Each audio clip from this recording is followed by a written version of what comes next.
politiciens, oui, nous les avons connus il y a 31 ans. La semaine dernière, c'était mardi, nous avons fêté le 5 octobre, le soulèvement populaire de 1990. Et nous sommes à l'heure du bilan. Ferdinand, qu'est-ce qu'on peut dire aujourd'hui concrètement? Qu'est-ce qu'on a sous la main sur le plan politique? Alors, le mardi dernier, il y a un éditorial qui est sorti dans l'Alternative qu'on a appelé 5 octobre, 31 ans après, tout est à refaire. Si vous voulez, ça résume, c'est la réponse à votre question. Tout est à refaire. 31 ans, ce n'est pas 30 jours dans la vie d'une nation, des individus. Les jeunes qui sont nés en 90 ont aujourd'hui 31 ans. Et ceux qui ont déclenché le 5 octobre 90, je salue au passage le groupe de suivi de regretter mémoire. Ces gens se disaient peut-être dans 2 ans, 3 ans, cette affaire serait réglée. Certains en sont décédés, d'autres sont partis en exil pour toujours, et on est toujours là à faire du surplace. Sinon que le régime a repris du poids de la bête, a repris les espaces de liberté, est devenu de plus en plus tueur, et la classe politique elle-même, par manque de stratégie, de vision des leaders, les querelles de chapelle politique, si ce n'est pas celui-ci, ce n'est pas moi, si c'est celui-ci, ce n'est pas lui, ils se mettaient les crocs en jambes. Bon, il y a eu des déceptions, il y a eu des compromissions, et puis à la fin, la plupart des leaders de 90 ont quitté la scène politique, sauf quelques rares. Donc aujourd'hui, les Ninévis sont partis, Agboibo est décédé, Edem Kodjo est décédé, Jikri s'est énormément affaibli sur le plan de la santé, les Aïba sont aussi se sont devenus l'ombre d'eux-mêmes, et leurs partis sont devenus des coquilles vides. Et ceux qui sont sortis de ces partis politiques-là, c'est-à-dire que la génération qui est venue juste après eux, c'est-à-dire leurs lieutenants, qui sont devenus les leaders après, eux aussi ont continué dans le même sens. Et donc aujourd'hui on se retrouve dans une situation où l'opposition est totalement, je ne dirais pas, l'opposition est totalement inexistante. Je ne dirais pas que il faut reconnaître que les gens se sont quand même investis. On ne peut pas leur jeter totalement la pierre. Certains ont eu la bonne volonté, d'autres ont fait des trucs, mais il faut reconnaître que ça n'a pas abouti. Ça n'a pas abouti parce que les gens qui ont voulu prendre le pouvoir après ce régime n'ont pas véritablement de projet politique. Il faut qu'on ait aussi le courage de le dire. Les gens n'ont pas de projet politique. Aujourd'hui, les opposants qui restent sur la scène, en tout cas ceux qui se font appeler opposants, il faut le dire, ils s'agitent. Non, moi je pense qu'ils sont des composants du régime. Parce que beaucoup sont aujourd'hui aux affaires, même si c'est au niveau local, quand on est des élus locaux sous une dictature, sous un ministre des plus extrémistes, voilà, vous êtes forcément un composant du régime, vous n'êtes plus un opposant. Il faut qu'on ait le courage de le dire. Les gens peuvent se fâcher, mais c'est ça la réalité, parce que le fait que le ministre soit votre patron et que tout ce que vous avez fait dans votre mairie, il faut avoir l'aval du ministre, votre engagement est dilué dans cette collaboration-là qui vous affaiblit. Il faut qu'on ait le courage de le dire. Donc, ces opposants sont devenus des composants du régime. Mais le peuple s'est résigné, mais un peuple n'abdique jamais. Il y a toujours un ressort, le peuple va remonter.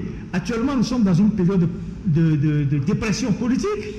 Une période de dépression politique. Les gens vont croire que bon, c'est fini, le régime va dire oh, c'est fini, on a tout maîtrisé.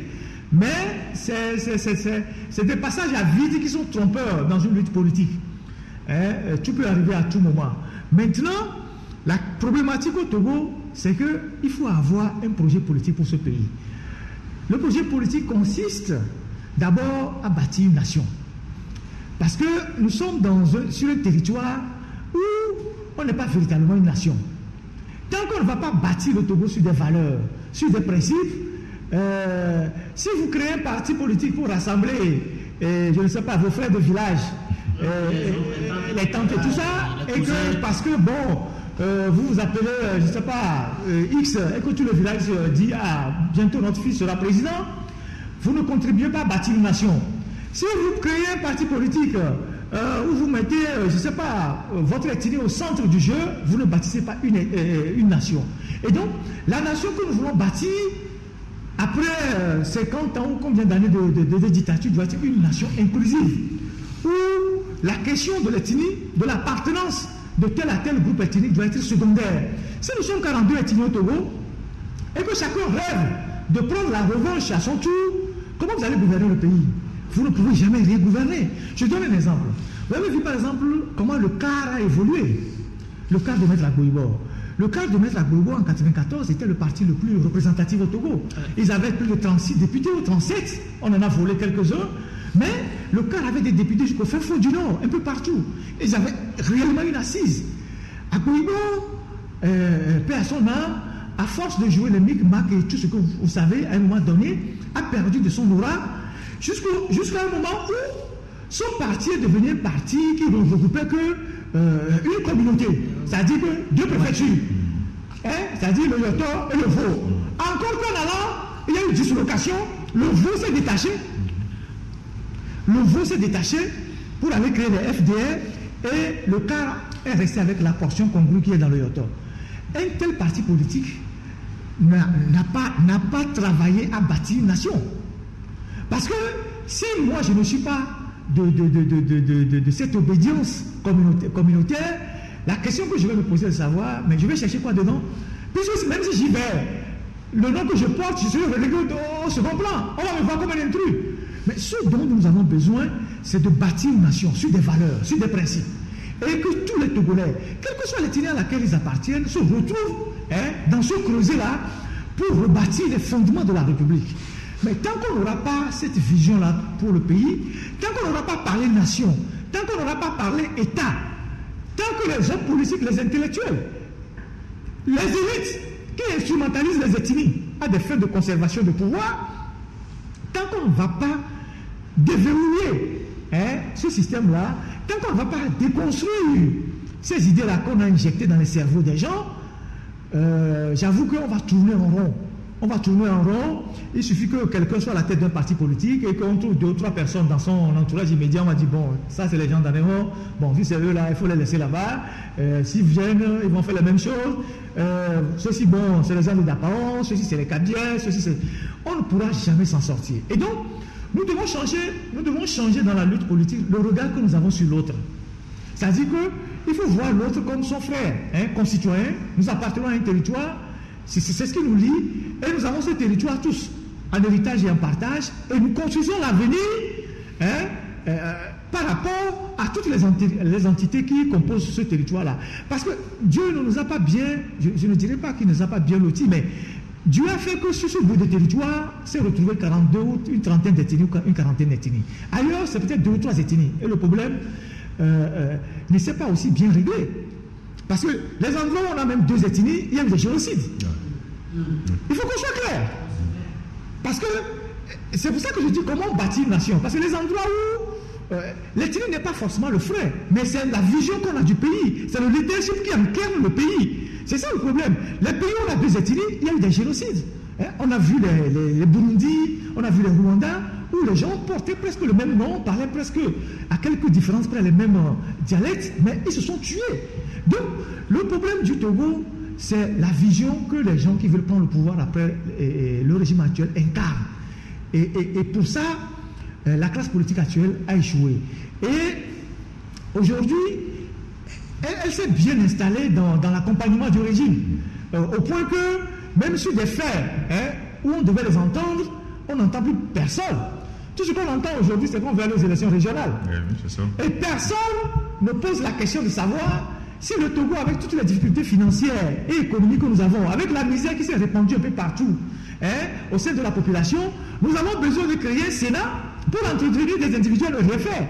Est-ce que le Togo a besoin de Sénat? Généralement, sur le plan institutionnel, on installe le Sénat que dans un pays où il y a, comment vous appelez ça, un pays où il y a comme l'Allemagne est une fédération dans un pays. Vous savez, vous voyez, un petit pays comme le Togo, là, où vous avez des députés qui passent leur temps à dormir et à raconter des histoires, à dormir debout, ils maîtrisent même rien. Il y avait un parlement où un premier ministre va leur dire que vous posez toutes de questions, et vous voulez créer maintenant, comment on appelle-t-on, un Sénat, où on veut nommer les gens, on donne la possibilité au président de la République de nommer le tiers ou bien combien, il nomme qui veut. Donc les gens vont là-bas pour leur retraite, on leur donne 500 000 francs par mois, véhicule, carburant, pendant que les étudiants qui sont à l'université n'ont pas de bourse, pendant que les élèves à l'intérieur du pays n'ont pas de classe, pendant que les enseignants n'ont pas leur salaire qui a augmenté. On veut créer un Sénat. Et personne ne dit dans la classe politique de l'opposition que le Togo n'a pas besoin de Sénat. Les gens se disent non, il ne faut pas organiser les élections frauduleuses. Nous voulons aller au Sénat. Parce que pendant les 31 dernières années, le personnel politique que nous avons dans les partis politiques, beaucoup sont devenus des chômeurs, beaucoup sont à la retraite, ils veulent une seconde vie. Donc, s'il y a le Sénat, puisqu'on a déjà réussi à caser quelques-uns dans les mairies, donc nous allons caser aussi quelques de nos militants qui sont en déshérence, là, désœuvrés dans le Sénat. Donc, avec un Duster, c'est ça, non? Oui. Une voiture Duster, carburant, chauffeur, et puis quelques avantages. Il est arrivé. Il est arrivé. Voilà, pour parler comme les Ivoiriens. Et donc, c'est tout ça qu'il faut dégommer. Parce que toute cette classe politique-là, aujourd'hui, juste seulement maintient. Elle ne combat plus la dictature. Elle ne combat plus la dictature. Je ne sais pas si vous voyez. Elle ne combat plus la dictature. Elle joue au maintien. Elle accompagne la dictature. Et c'est ça qu'il faut régler aujourd'hui. Et donc, 31 ans après, je pense que j'ai beaucoup parlé, il faut reprendre 3-0 en tirant les leçons des faux pas et des erreurs du passé. Je ne sais pas si vous voyez ce que je veux dire. Des faux pas et des erreurs du passé. Nous devons changer le Togo avec toutes les composantes du Togo. C'est-à-dire que le changement ne doit pas être une affaire des Togolais d'une région contre une autre région. Aujourd'hui, il est clair que tous les Togolais, à part la minorité qui a confisqué le pouvoir, qui pille le pays, tous les Togolais de toutes les ethnies veulent le changement. C'est tout ça qu'il faut capitaliser. Il ne s'agit pas de dire, bon, vous allez manger, bon, maintenant c'est notre tour de manger, vous allez aller digérer pendant que nous aussi on va venir à notre tour manger. Les autres aussi vont dire, mais pourquoi c'est vous? Avant c'était vous, après c'est ceci. Ce langage-là ne nous conduira nulle part. Donc c'est toutes les leçons qu'il faut tirer de ce long parcours-là pour redonner une nouvelle vie à la lutte politique. Je ne sais pas si vous voyez. Moi, je me dis, les gens qui viendront demain nous dire, ah, on va faire ça, on va faire ça, s'ils ne sont pas porteurs de valeurs, s'ils ne sont pas porteurs d'unité du pays, s'ils ne sont pas porteurs des germes d'une nation que nous devons construire, nous, des leaders d'opinion, on n'a pas besoin de les accompagner parce que nous allons tourner en rond pour aboutir à des résultats catastrophiques comme on en a aujourd'hui. Merci beaucoup Ferdinand. Joël, 31 ans, c'est aussi des morts, des mutilés, des prisonniers politiques. Aujourd'hui, on en a encore des prisonniers politiques qui sont là, sont malades, et d'autres qui sont mourants, qui meurent également en prison. Oui. Pendant que les leaders politiques se la coulent douce dans le monde. Oui, hier encore, on pouvait dire que jusqu'en 2000... jusque dans les années 93, même 98, on pouvait dire que ceux qui ont connu ces accidents ou ceux qui ont trépassé, ils étaient morts pour quelque chose, pour une bonne cause. Mais après 98, c'était du n'importe quoi. Et c'est après les gens se sont rendus compte que même les 98, même c'était du pipeau. Parce que Ferdinand parlait tantôt du refus des gens aujourd'hui, du refus des partis politiques de dénoncer l'inutilité du Sénat. Il faut dire que c'est un germe que nous avons transporté depuis et qui a même fait que on est rentré dans le moment de vent de l'Est avec d'autres nations. Ils sont aujourd'hui à 4e alternance et N alternance et nous on traîne encore parce que ceux qui sont venus n'avaient pas une vision nationaliste. Et comme moi je l'avais toujours dit, le problème du Togo a été des couches vicieuses qu'on est venu mettre sur d'autres couches vicieuses. Parce que moi je dirais toujours que le père de l'indépendance qu'on a eu, il n'a pas été vraiment nationaliste. Il n'a pas été un vrai père de famille. Et les germes qui étaient nés de là, parce que déjà en 1958, quand vous voyez le premier gouvernement de Sylvanus Olympio, il y avait déjà des clivages dedans. Parce que ceux-ci n'ont pas voté pour moi, donc je ne mets pas au gouvernement. Il y a des mains venues, lui, il a creusé, il a élargi même l'abysse. Donc lui, il est venu, il a élargi même l'abysse. Pendant que c'est lui qui était venu avec le rassemblement du peuple togolais, appel du 30 août. Il est venu élargir l'abysse en clivant plus les Togolais. Maintenant, au bénéfice du mouvement du vent de l'Est, on devait chercher à réparer. S'ils cherchaient vraiment à réparer, on n'allait pas accepter les gouvernements d'union et les accords là, bidons qui sont sortis de Ouaga 2, Ouaga quoi là, pendant que les Togolais ont fait on a fait je crois 18 mois de grève générale limitée, non? Oui. Pendant que le Madagascar avait commencé 3 mois, la famine était sortie. Donc les gens n'allaient pas rentrer dans ce genre d'accord bidon. Ça veut dire que on a été mené en bateau tout le long. Et c'est ce qui a conduit également à l'évitement de ces partis politiques aujourd'hui, parce que quand tu n'as pas une vision inclusive, chemin faisant, tu finis par perdre. La mère poule qui, face à l'attaque de l'épervier, ne cherche à sécuriser que quelques poussins. Finalement, il ne finira pas perdre tous les poussins. C'est la conséquence de ces partis politiques aujourd'hui, qui ne sont devenus que nombre d'eux-mêmes.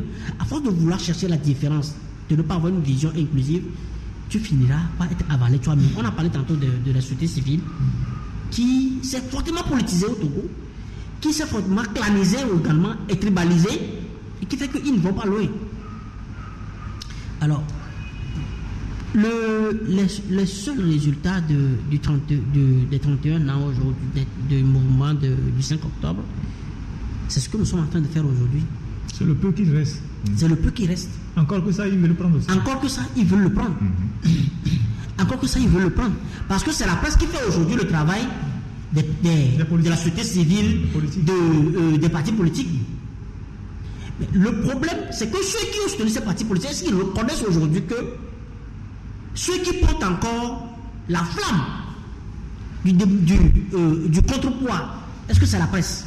Est-ce qu'ils le reconnaissent? Non, parce que, vous voyez, les gens sont encore là, on lance des appels de fonds pour soutenir quel projet politique on essaie. Les gens sont aujourd'hui prêts à cotiser encore aujourd'hui, à cotiser pour des partis politiques qui n'existent, qui sont aujourd'hui dans les mairies. Soit ils sont dans les mairies, ou ils sont dans les business, parce que après c'est des classes qui éclatent sur les réseaux sociaux. On sort le dossier de celui-ci, on sort le dossier de celui-là. Pour casser le papeau. Pour casser le papeau, comme Ferdinand le dit. Or, on va se rendre compte qu'on a été dans le travail de Sisyphe pour sur les 31 ans. Parce que le moment est venu pour chasser le parti État. Le RPT. Aujourd'hui, le parti État est revenu. Plus que le parti État. Unir un certain parti État qui ne dit pas son nom. Ils badigeonnent les établissements en couleur. Justement, on badigeonne les établissements. Les classes publiques. Mais qui aujourd'hui, vous voyez, même jusque dans les sports, on vient de citer le cas des clubs de la première division, même de la deuxième division. Tu peux être qui aujourd'hui? Tu peux être quel opérateur économique aujourd'hui influent pour tu n'appartiens pas à unir?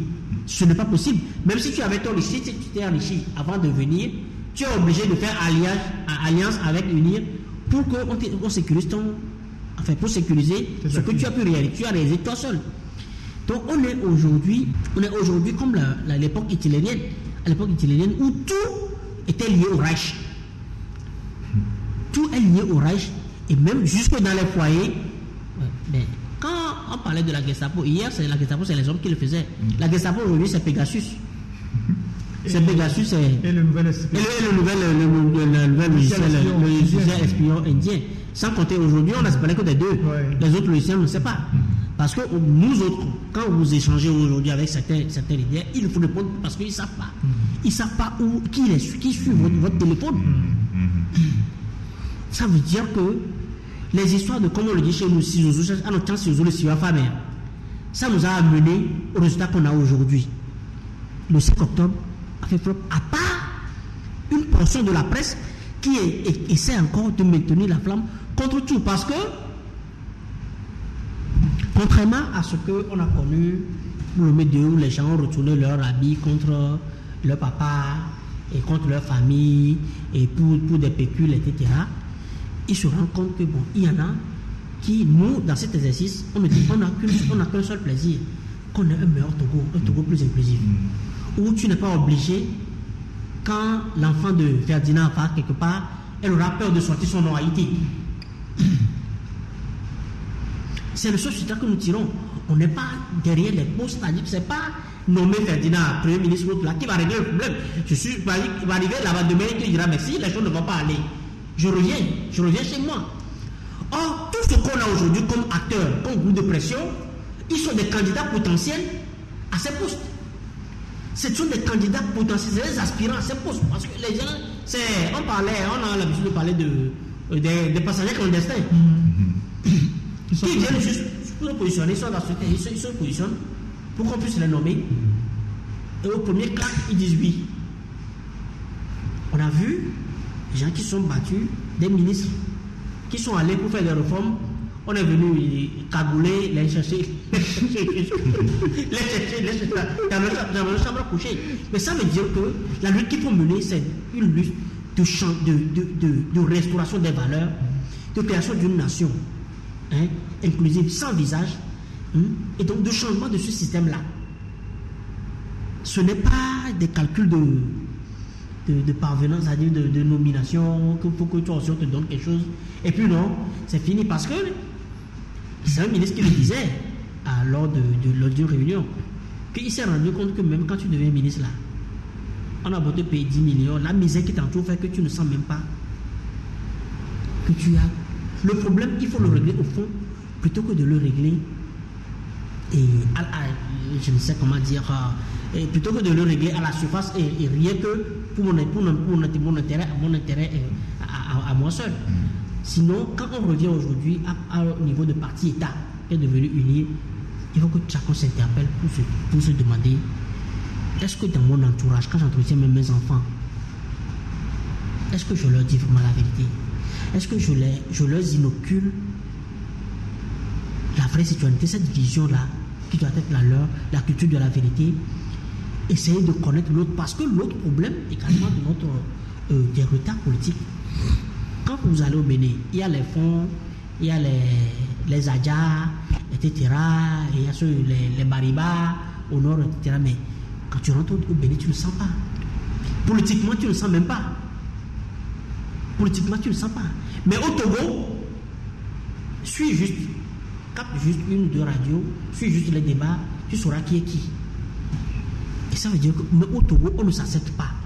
On ne s'accepte pas comme frères du même territoire. Et le comble, c'est qu'on ne se connaît pas. Parce qu'on se connaît plus sur des critiques, c'est-à-dire sur les défauts, que de tirer les valeurs de l'autre. C'est-à-dire que Lévi ne sait pas aujourd'hui quelle valeur il va tirer du Tchokossi. L'Akmosso ne sait pas que au-delà des défauts du Kabylie, il peut construire quelque chose avec lui. Le Mina ne sait pas que non, quel que soit ce que les parents ont éloqué dans l'esprit de l'enfant sur l'homme de Palimé ou bien le thème, ils peuvent construire des choses. Ils peuvent faire des choses ensemble. Mais c'est ça plutôt qu'on doit promouvoir.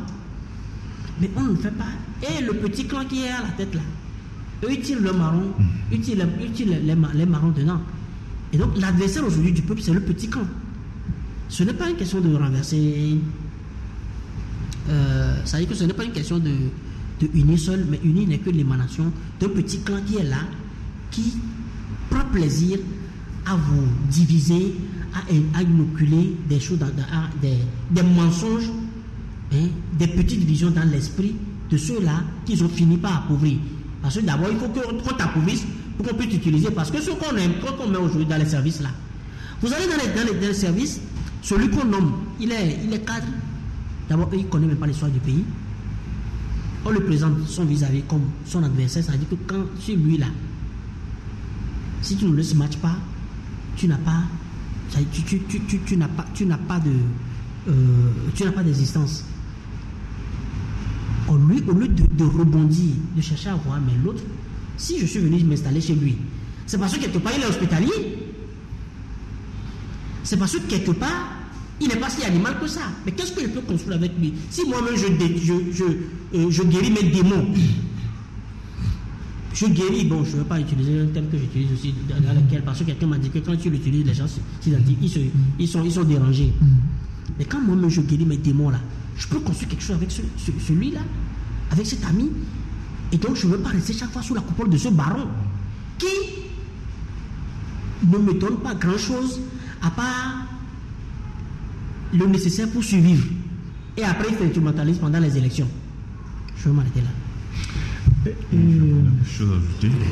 Oui, mais est-ce qu'il vous est une fois arrivé d'observer dans les funérailles certains faire part? Généralement, les gens vont dans des funérailles, ils prennent les faire part, et puis bon, tout le monde regarde, on a mis le nom de qui, on a fait qui, voilà. Mais les faire part, dans certains funérailles, sont des indicateurs qui nous renseignent sur le brassage que nous avons dans notre pays. Je ne sais pas si vous voyez. Non, c'est vrai. Surtout quand vous allez dans des funérailles de gens qu'on appelle un grand quelqu'un, vous voyez comment on aligne les noms. Dans quelle famille, qui a pris une femme, qui a pris ceci, qui est cousin de celui-ci, qui est celui-ci. À un moment donné, on voulait même faire on voulait prendre un peu les autorités politiques au Togo, militaires comme civils, et démontrer les liens d'alliance avec certaines familles. Je ne sais pas si vous voyez. Bien sûr. Les liens d'alliance avec certaines familles. Quand vous prenez Fort lui-même là, si vous alignez un peu les femmes supposées qui lui ont fait des enfants, vous voyez les liens dans les familles. Vous prenez les barons dans le régime. Généralement, les barons, nos frères qui sont du Nord, vous voyez leurs femmes, les origines de leurs femmes. Et donc, vous voyez les enfants qu'ils ont. Et donc, quand vous faites le tableau là, vous faites des je ne sais pas comment on appelle ça, des liens sur le tableau là, vous vous retrouvez avec un cercle comme ça, qui n'en finit pas. Et vous voyez que le pays est le même. Je ne sais pas si vous voyez. Bien sûr. Bon, comment se fait-il que dans un pays comme le nôtre, les familles arrivent à tisser ces genres d'alliance, les gens arrivent à faire des enfants dans toutes les ethnies, mais qu'on n'arrive pas à bâtir une nation? C'est parce qu'il y a une instrumentalisation de l'élite. Oh, c'est clair. Justement, c'est là où je... C'est l'élite qui fait l'instrumentalisation. C'est l'élite qui fait l'instrumentalisation. À des fins de conservation du pouvoir. Effectivement. Qu'est-ce qu'on dit aux gens quand il faut aller voter? Il faut voter toujours pour votre frère qui est au pouvoir, sinon les gens du Sud là, s'ils gagnent, comme vous êtes chez eux, on vous a hébergé, ils vont vous chasser. Et rappelez-vous de Baudier et de Médier. Et les gens font un repli identitaire. Alors que ces gens-là ne bénéficient de rien en fait du pouvoir. Ils sont dans la misère. Je ne sais pas si vous voyez. Et donc, c'est tout ça qu'il faut casser. C'est ce que je vous dis. Il faut déconstruire tout ça. Quand vous allez dans la région de la Kara aujourd'hui, excusez-moi de le dire, il n'y a pratiquement rien là-bas. Vous allez même là où on appelle Pia, là, il n'y a rien. C'est ce que je disais. Les gens sont dans la misère. Il ne suffit pas qu'on t'amène à Lomé et tu crois que non. Et pourtant, les gens qui sont de là, on leur dit, c'est nous qui avons le pouvoir. C'est nous qui avons le pouvoir. Et celui qui ne comprend pas lui aussi, il n'a rien, mais parmi les gens, quand ils prennent bien, il dit, c'est nous. Le pouvoir, c'est nous. C'est ça l'instrumentalisation de l'élite. Je ne sais pas si vous voyez ce que je veux dire. Je ne peux pas comprendre que 16 ans après, il n'y ait pas de scanner à Kara. Il faut qu'on dise les choses pour trouver l'accès. Il faut qu'on dise les choses clairement. Je ne peux pas comprendre que 16 ans de pouvoir de Faure Gnassingbé, les ministres tombent malades, on les évacue à Lomé. Et pourtant, dans les cliniques. En 2020, Kara a voté plus de 100%. Oui, ça se passe même. Kara et ses appétits, jusque dans ce pouvoir, a voté 120%. C'est le Rotogoué. Je ne sais pas si vous voyez ce que je veux dire. Je ne sais pas si vous comprenez ce que je veux dire. Il n'y a pas d'infrastructure qui puisse contribuer au bien-être de la population. Mais à ces gens-là, on dit, c'est vous qui êtes au pouvoir. C'est vous qui êtes au pouvoir. Et ceux qui ne sont pas d'esprit ouvert, ils disent, c'est nous. Mais c'est nous, là, où le gagne vient dedans. Il fait stage même pour son enfant, il n'y a rien. La ville est totalement méconnaissable. Il n'y a pas de plateau technique pour soigner les gens. C'est ça l'instrumentalisation. Quand on le dit de se mettre debout, il dit non, on va le traiter d'opposant. Oui. C'est-à-dire qu'on a. C'est ça l'instrumentalisation de l'élite. C'est ce voile-là, ce verre-là qu'il faut briser. Pour que les Togolais comprennent qu'il n'y a qu'une minorité qui provient de toutes les ethnies. Ce que moi j'appelle une mafia, avec des tentacules. C'est-à-dire que vous avez les petits Mussolini qui sont un peu partout disséminés et un peu partout à l'intérieur du territoire. Et donc chacun profite du système. Et tous ces petits Mussolini-là, qui travaillent dans la mafia, ne veulent pas que le système change. Et donc tous les Togolais de toutes les ethnies sont victimes de la mafia. Si vous prenez la route Lomé 5AC, vous voyez qu'il n'existe même pas de route. Et donc les gens qui meurent sur ces routes-là sont de toutes les ethnies. Je suis désolé de le dire. Vrai ou faux? Quand vous allez de Lomé à 5AC, vous voyez que les hôpitaux ne sont pas équipés. Les gens qui meurent sont de toutes les ethnies. Vous voyez les écoles qui sont délabrées. C'est toutes les ethnies qui sont victimes. Vous voyez les gens qui vont boire à la même chose que les animaux. C'est toutes les ethnies qui sont victimes. Pendant ce temps, la minorité commande le champagne et le cognac à des millions d'euros à l'extérieur. Vous savez très bien qu'on a l'eau. Vox, depuis la Finlande, vous savez qu'on a classé le Togo comme meilleur, l'un des pays au peloton de meilleurs consommateurs de vin de champagne à l'Afrique de l'Ouest. Qui boit ça? C'est eux. Ce n'est pas les frères, les cousins, tous ceux qui sont restés au village. Donc, les Togolais doivent comprendre que la libération du pays, pour que les biens du pays soient accessibles à tout le monde, passe par un combat féroce contre cette minorité-là. Sans avoir mis cette minorité-là, on ne s'en sortira jamais. Et donc, nous sommes dans ce schéma-là. Mais aujourd'hui, les partis politiques n'ont pas pu porter ce combat-là. Ils n'ont pas pu expliquer dans le moindre détail ces réalités-là. Je vous assure que vous allez aller pendant les funérailles, on vous tend et fait part, vous voyez les barons qui sont alliés du régime. Et on vous dit que il a pris femme ici, il a pris femme ici, il a pris femme dans telle maison. Et le jour où il y a une funéraille là, on envoie des caisses de champagne, du vin. On dit, ah oui, les gens prennent tout ça, les gens boivent. Mais après, ils se reculent, ils disent, ah oui, ils ne gouvernent pas bien le pays. Mais ils sont dans vos maisons. Pendant qu'ils sont dans vos maisons comme ça, ils font aussi du renseignement dans vos maisons. Parce qu'il faut relire la Bible. Ce n'est pas nouveau. Pendant qu'ils sont dans vos maisons, ils prennent des femmes dans vos maisons, ils infusent vos familles, ils font aussi du renseignement dans vos maisons. Je ne sais pas si vous voyez ce que je veux dire. Et donc, à partir de ce moment-là, il faut prendre conscience de cette réalité et casser le verre qui nous empêche de voir beaucoup plus loin. Mais moi, je reste confiant. Je reste confiant parce que le fait que nous soyons dans une période de dépression politique, que certaines personnes, imprudemment, qualifient au sein du régime comme une situation maîtrisée, effectivement, est beaucoup plus dangereuse pour eux. Parce qu'il n'y a pas un pouvoir qui soit en danger plus que le pouvoir qui n'a pas d'opposition. Aujourd'hui, tous les opposants sont rentrés dans les rangs, sinon presque. Et donc, les gens sont tranquilles. Bon, on va distribuer quelques postes de sénateurs encore à certains, et puis bon, on maîtrise la situation. Mais le peuple qui cherche,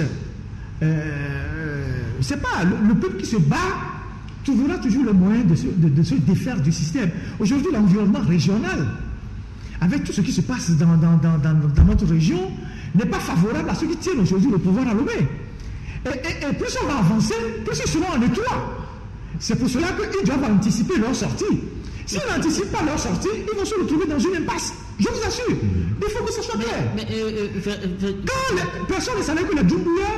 Non, l'histoire est implacable. Non, l'histoire depuis le Moyen... L'histoire même du monde nous a montré, c'est quand tu arrives en pleine attitude, tu es en plein apogée, que la chute est plus facile. Tu dis ça.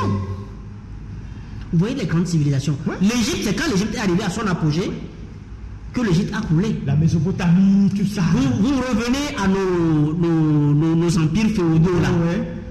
En Afrique, tout ça. C'est quand nous apprenons au collège. C'est quand ils arrivent en apogée qu'ils chutent. Ouais. C'était ça. Condé, il n'avait plus d'opposition en face. Non. Il a bloqué tout le monde. Personne ne sort. Tout ce qui peut être bois dissonant, il les a mis en prison. 300 personnes en prison. Ah ouais. Ça y est, tu te prononces même quand tu as ton troisième mandat, on te met en prison. Il a mis les leaders en résidence surveillée. Parce que tout. Qu'on a presque autant de prisonniers politiques que ce que nous avons aujourd'hui. Il était en plein confort. Il pensait maîtriser même l'armée. Il le dit plusieurs fois. Oui, puisqu'il a créé sa milice pour le sécuriser. Les forces spéciales. Les forces spéciales. Il a dit, voyez Doumbouya, comment il est beau. Ah oui. Donc, quand tu te sens le plus en confort, mais tu es conscient que ce confort est basé sur le mensonge. Comme moi je le dis, le meilleur lieu de confort, c'est la vérité et le bien. Tu sais que ton confort est basé sur le mensonge et le mal. Tu travailles tous les jours à paupériser tes citoyens. Alors, mais dors alors, dans ce confort. Dors dans ce confort. Et quand on parlait tantôt de faire part, moi je voudrais demander là, quand on va dans les lacs, on fait la cérémonie de Mama Chamba là. Ah ouais. Mama Chamba, c'est Mina? Non, c'est Chamba. Non, mais ça c'est une longue histoire avec les esclaves. Oui, mais ça une longue histoire avec les esclaves. Mais est-il que ça veut dire que les ADN se sont mélangés? Oui, non, c'est clair. Les ADN sont mélangés. Vous avez des noms, vous avez la même politique au nord. Vous allez dans la Kosa, vous avez Amélété. Vous avez des Amouzou. Vous allez au pays Ouati, vous avez des Koti qui sont au pays Ouati. Mais ça veut dire que la nature même est contre la division, la nature est contre la ségrégation. On a vu je vais parler d'abord de l'Afrique du Sud. Aujourd'hui, ils peuvent encore faire l'apartheid. Est-ce qu'ils peuvent aujourd'hui faire encore l'apartheid? Ce sont des éléments vils. Alors, toi à qui on apprend la division là, sache que cette personne est plus dangereuse que le Satan dont on parle. Parce qu'il empêche d'évoluer, il te cache la vue. Les États-Unis ont fait les lois les plus âgées contre les Noirs. Mais c'est les mêmes États-Unis qui ont accepté finalement. Ils savent qu'ils ne peuvent pas, l'Amérique ne peut pas évoluer dans la division, dans la ségrégation. Ça continue toujours. Mais ils sont conscients qu'il faut faire le pas, qu'il faut faire l'alliage. Parce que les fourmis nous l'ont montré, les lois de la nature, les abeilles nous le montrent. Même les plus grosses abeilles, les plus petits, tout le monde travaille ça ensemble et vous allez devant et c'est beau. Ceux qui sont, à part le complexe naturel, ils sont hyper complexés en eux, ils ont un mal. Parce que quand on dit ils ont mis des caisses de champagne et de vin là, combien ils consomment dedans? Même trop consommer, même c'est une maladie. Trop consommer, c'est une maladie. Alors que ces jeunes qui servent aux yeux d'appendice, parce que c'est là le mal. C'est là le mal. Il y a des jeunes qui ils sont même pas capables de raisonner d'eux-mêmes, de se lever au-delà des 4x4 et des petits conforts qu'on leur donne, et ils travaillent d'arrache-pied à la perpétuation de cette culture tribale, divisionniste. Mais nous là, quand on est contre ça là, quand à 19h on n'a pas faim, non. Attends, on n'a pas faim, on n'insulte pas nos enfants. Pourquoi on ne se sacrifie pas tant, on ne se vend pas si facilement contre ce que tu vas partir et laisser? Il faut avoir de grandes visions et des visions qui font que comme toi-même tu veux dormir, tu dors en paix, tu as la conscience. Très souvent, monsieur ne le fait pas. J'ai combattu le bon combat. J'ai achevé ma course. C'est ça, j'ai combattu le bon combat. Il faut avoir vraiment, au moins, tant que tu es vivant, c'est pas juste que tu ne peux pas combattre. Non, chaque nuit, il faut qu'avant de dormir, tu te dises, j'ai combattu le bon combat. Peut-être, les gens, je n'ai pas scintillé comme les autres, mais au moins j'ai un contenu. Je suis resté du bon côté de l'histoire. Je suis resté du bon côté de l'histoire. Je suis resté du bon côté de l'histoire parce que l'homme n'est jamais parfait. Sankara, dont on vient de commencer le procès aujourd'hui, a semé des graines d'une conscience africaine sur des générations. Et c'est pas si vous voyez. Mais Sankara, en tant qu'individu, il avait aussi des défauts. Il avait des défauts. Mais personne ne parle aujourd'hui de ses défauts. Oui, et ça, il faut reconnaître, même ça, lui, était fait de certaines erreurs. Tout à fait. Tout le monde garde de lui le bon côté qu'il a eu pour toute sa vie. Et donc, soyons toujours du bon côté de l'histoire. Que l'histoire, que cela nous procure un profit ou non, dans l'immédiat, mais soyons toujours du bon côté de l'histoire. Et c'est ça que les gens garderont de nous. Aujourd'hui, nous, Joël, moi et puis bien d'autres, on est devenus presque les porte-voix de tous ces gens-là qui sont victimes des injustices. Toute la journée aujourd'hui, on a reçu que des gens. Je n'avais même pas le temps d'écrire un article. Tel problème à régler, tel problème à régler, tel problème à régler. Surtout quand nous avons lancé le projet de décentralisation des sources là.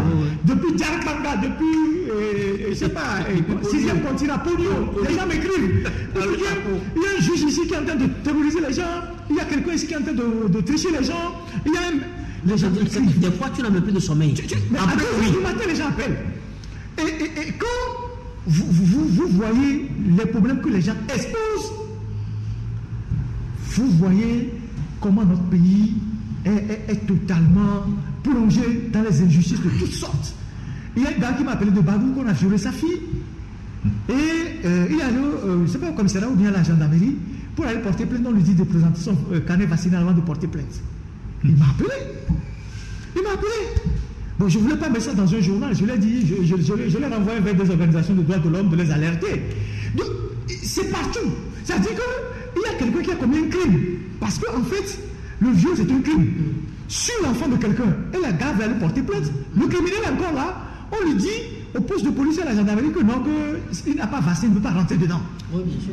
Donc, le criminel a le temps d'aller commettre encore d'autres bêtises. Moi, j'ai été saisi par une dame à 4 femmes qui me demandait qu'un crédit, un petit crédit, à peine quelques centaines de mille, et qui est bloqué parce que sa carte d'identité est tombée en péremption. Elle a perdu sa carte d'électeur. Donc la dame ne peut pas avoir de crédit pour subvenir aux besoins de ses enfants parce que pour aller faire la carte d'identité, on lui demande passeport vaccinal. Donc on est dans ce genre de situation où vous êtes bien obligé, parfois vous êtes dépassé, vous dites mais vous ne pouvez pas gérer. Moi je dis à quelqu'un même, je pense même déjà à la reconversion parce que on ne peut pas transporter tous les problèmes du pays parce que à chaque fois, parfois quand vous refusez ou bien parfois quand vous jugez que ce problème ne peut être mis dans la presse et que vous trouvez une solution à la personne n'est pas contente. Non, on veut qu'on dénonce ça, on veut que ce soit dans la presse. Alors que bon, parfois c'est un fait qui ne doit pas apparaître dans les journaux. Et donc, ça montre comment est-ce que nos populations sont laissées à elles-mêmes. La justice n'est plus là pour rendre la justice aux gens. Les gens n'ont pas de recours. Les gens vont là où on doit les sauver, il n'y a personne pour les sauver. Et ils se disent, mais bon, il y a peut-être la presse. Quand la presse crie, quand les journalistes crient, au moins, bon, comme les éperviers lâchent les poussins, les gens vont lâcher ceux qui sont en train de vouloir leur prendre. Donc, on est dans une situation où il faut que les Togolais se réveillent. Et il faut que les Togolais acceptent de combattre pour le bien de tout le monde. Parce que tant que vous ne combattez pas pour le bien de tout le monde, l'injustice n'a pas de limite. L'injustice n'a pas de limite. Ne dites jamais que ça ne m'arrivera pas. Jamais. Ça veut dire que le sorcier du village là, le sorcier du village là, il ne mange pas tout au même moment. Il ne mange pas tout au même moment. Tant qu'il ne t'a pas mangé, ne dis pas que tu es à l'abri. Et que ce qui arrive aux autres là, ils n'ont qu'à gérer que c'est pour eux. Le jour où il finira de manger tout le monde là, il te prendra. C'est ça le problème. Donc, il faut que nous soyons du bon côté de l'histoire. Quelque chose ce que ça nous coûte. C'est pas parce que quand nous rentrons à la maison, nous dormons tranquillement. Nous aussi, en tant que journalistes que vous voyez là, on a des attaques, on a des menaces, on a toutes sortes de choses.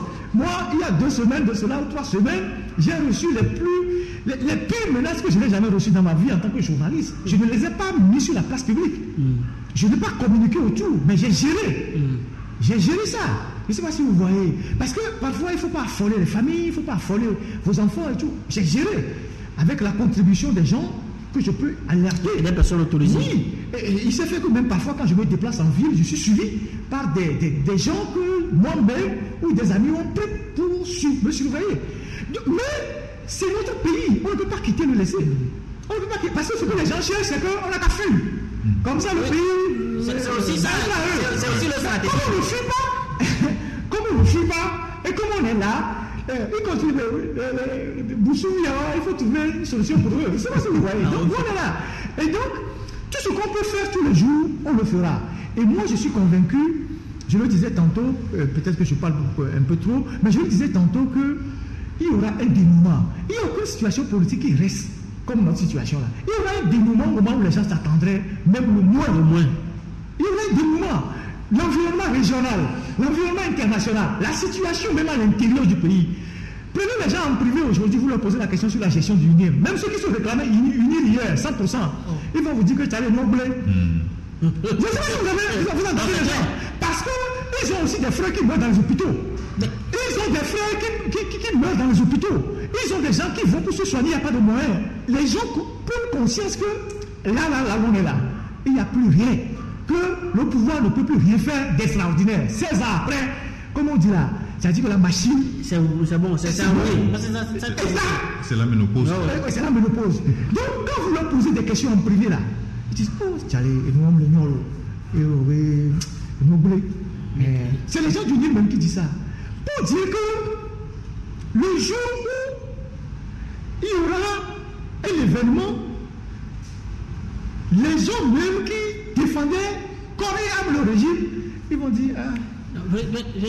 Dans quelle situation, nul ne sait d'où viendra la brèche. Le jour où il y a une brèche là, tout le monde dit. Ah. Parce que le mur est multilézardé. Ouais, c'est ça. Comme un barrage qui veut céder. Oui. Le mur est multilézardé aujourd'hui.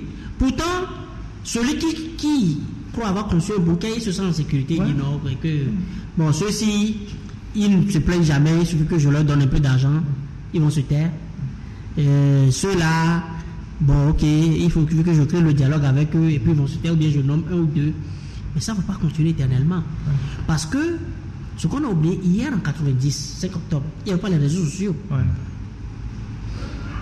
Il n'y avait pas les réseaux sociaux. C'est quelqu'un qui parle, il faut que tu aies capté une radio ou je ne sais pas, que tu aies à un meeting. Or, dans ta chambre, mais sur ton téléphone, on te dit, bon, il y a une émission d'éclairage là.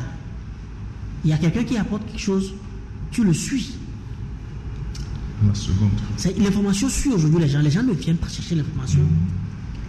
Mais la lumière te suit au pas. Alors, quand on croit qu'on est en situation de confort, moi je dis, bon, tant mieux.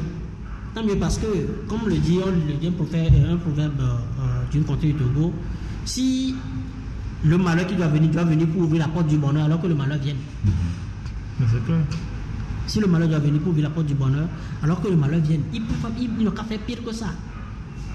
Peut-être c'est ça qui va ouvrir la porte du bonheur. Mais je crois qu'on a consommé peu de temps, je voudrais chuter là pour dire que nous, la rédaction d'Alternative est différente de la rédaction de Fraternité. Différente de Liberté. Et différente de Liberté. Parce qu'on a compris que le combat doit être individuel. Et à part ce que nous faisons avec nos rédactions, Ferdinand, dans sa petite sphère, il essaie de semer cette culture de refus de la compromission, de la culture des valeurs inclusives, de la vérité, etc. Le combat doit être d'abord individuel. Il ne faut pas s'attendre, parce que très souvent, quand les gens vous appellent, ils pensent que nous, on est des oraux. Bon, comme tu le dis, tu dis que c'est urgent. Tu sais que c'est urgent. Mais toi, on brime tes droits. Ça veut dire que tu as le cahier de communication, tu ne comprends pas. Ça, il se fait dans le BABA. Tu ne comprends pas pourquoi ton cahier a disparu comme ça. C'est la chose la plus normale d'appeler le 777 de Move ou bien le 888 de Togocel pour demander qu'on te trace. Il faut que chacun s'inculque en lui le droit de la réclamation, le droit de la rédition c'est la reddition des comptes, de demander qu'on te rencontre. Même le droit à la révolte. Je t'explique. Il y a une jeune dame qui a fait une vidéo qui circule sur les réseaux sociaux par rapport au comportement de certains agents des impôts qui ont entraîné le décès de son père à Palimé. Voilà. Et les gens disent d'aller porter plainte. Et des gens viennent dire que non, c'est à eux la justice. Si vous portez plainte, ça va donner quoi? Mais attendez. Moi, j'ai reçu des menaces. Je suis allé porter plainte. Il faut mettre les gens à l'épreuve. Quoi que toi, tu connais mieux encore le système. Il faut aller porter les gens, il faut mettre les gens à l'épreuve. Il y a des petits zouzous qui sont sur les réseaux sociaux, qui se cachent derrière des faux profils, qui insultent les gens, qui attaquent les gens. Moi, je porte toujours plainte. Le jour qu'on te trouve là, on va t'appliquer la loi. C'est tout. Donc si quelqu'un est venu poser un acte à votre domicile qui a entraîné le décès d'un de vos parents, quoi de plus normal que de porter plainte? Prenez un avocat, portez plainte d'abord. Pour que, si la plainte n'est pas suivie des faits, alors là, beaucoup d'acteurs vont rentrer en jeu pour demander pourquoi. Ils ne veulent pas instruire la plainte. Mais si vous restez à la maison, vous ils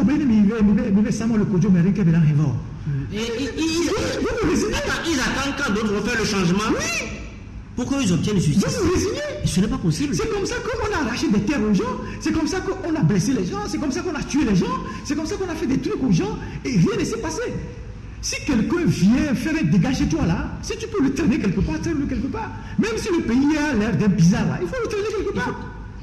Donc, j'ai suivi les commentaires que les gens faisaient, les suggestions que les gens faisaient à la fille. J'ai dit, avec cette mentalité des Togolais, le refus de se révolter quand vous êtes confronté à l'injustice, on ne va jamais s'en sortir. Le refus de se révolter quand vous êtes confronté à l'injustice.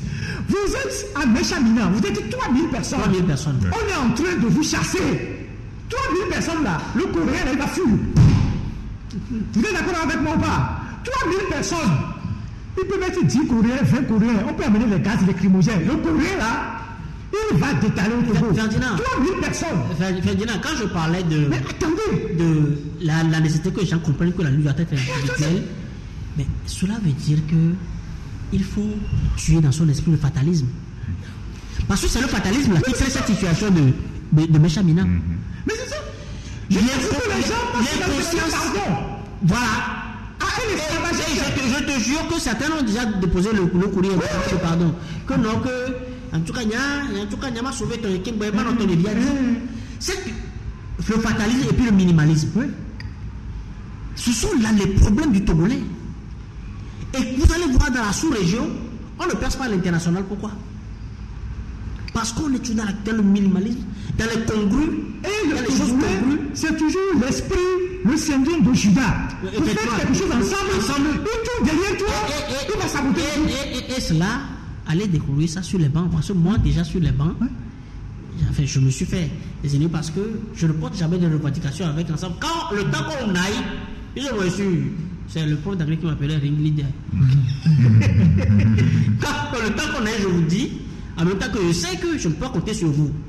Alors, ce dont on a convenu d'aller voir le responsable de l'établissement pour réclamer là, même si vous sortez, moi je vais continuer de réclamer. Alors que chacun aille avec sa conviction. On est ensemble, mais je sais que les gens vont se désolidariser, mais moi je reste dans ma conviction. Ça veut dire, même si je suis seul là, je vais continuer de réclamer. Il faut que ce soit clair dans l'esprit, dans cet engagement. Vous pensez qu'au Bénin, au Burkina, au Mali, au Niger, au Ghana, au Sénégal, des expatriés peuvent se permettre, ou bien peuvent même avoir l'idée, d'abord, de licencier 3000 personnes dans un pays. Les 24 heures qui suivent là, ils prennent l'avion. Soit vous irez brûler. Oui, mais on te dira.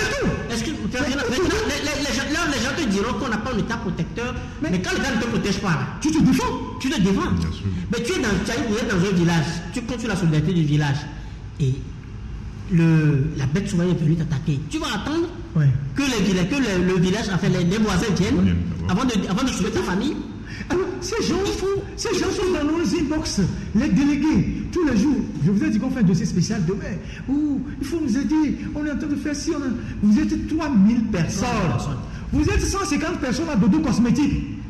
Le DG, je ne sais qui là, vous le prenez en otage, vous le fessez proprement. Nous avons. Il y a un cas d'école. En 2013, Move était prêt à licencier près d'une trentaine de jeunes Togolais sous le nom du contrat Ericsson, etc.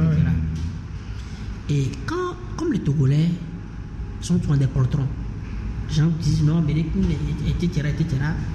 Mais moi je peux vous confier, c'est un enfant de baron qui a porté même la contestation, qui est venu nous saisir. On leur a dit ne baissez pas les bras. le dossier qui était caché, un peu comme Amina là, avant qu'on arrive au licenciement, c'est pas par insistance.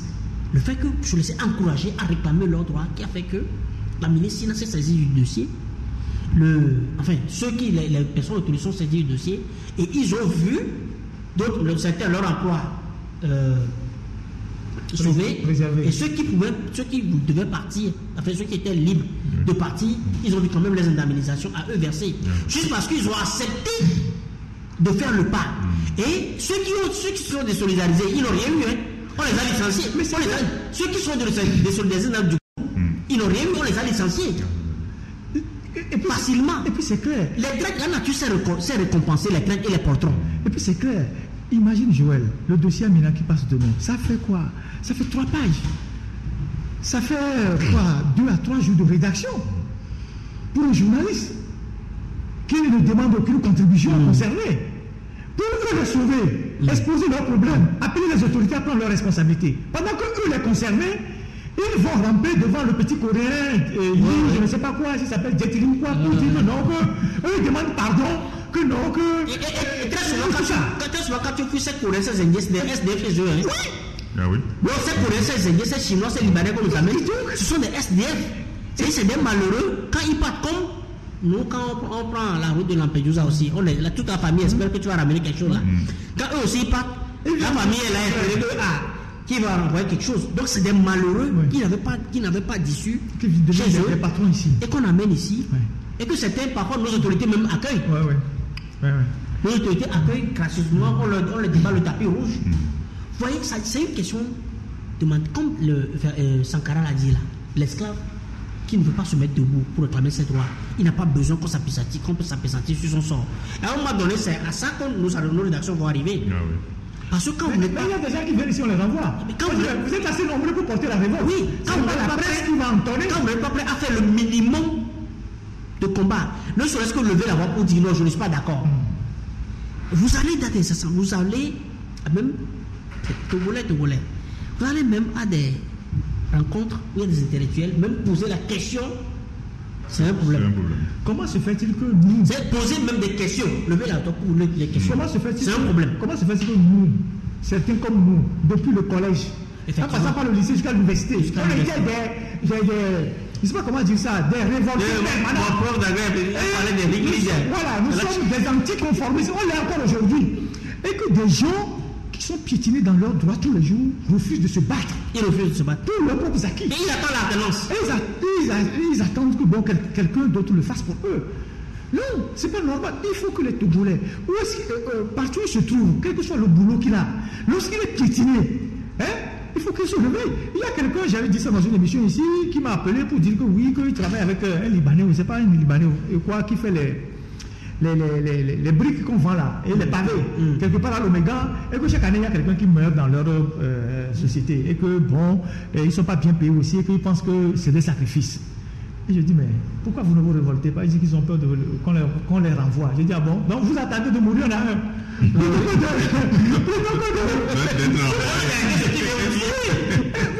que de vous révolter. Donc, toi-même, tu dis que chaque année, vous mourrez un à un. Il y a quelqu'un qui décède chaque année dans la boîte. Et vous pensez que c'est des sacrifices? Il voit la mort venir, il dénoncer la mort. Oui. Et il vient me voir. Il se résigne. Vous êtes combien là, donner un nombre là, 15 ou quoi? Je dis, mais arrivez un matin au boulot, bloquer la société, crier un peu, arrêtez de travailler. Et poser vos revendications. Il dit qu'ils ont peur. Je dis, attends, vous avez peur de faire ça? Donc vous préférez mourir. Continuez pas à mourir en a un. Et moi, je n'ai pas traité le sujet. Voilà. Les gens doivent prendre conscience de leur propre capacité à s'opposer à toute forme d'injustice à n'importe quel endroit où ils sont. Nous, on n'est pas des magiciens, on n'est pas des oraux. On n'est pas des oraux. On n'est pas des oraux. Ouais. Merci messieurs, merci. Je crois que nous avons largement dépassé le temps que nous nous sommes donné. Nous allons observer une petite pause et nous allons revenir.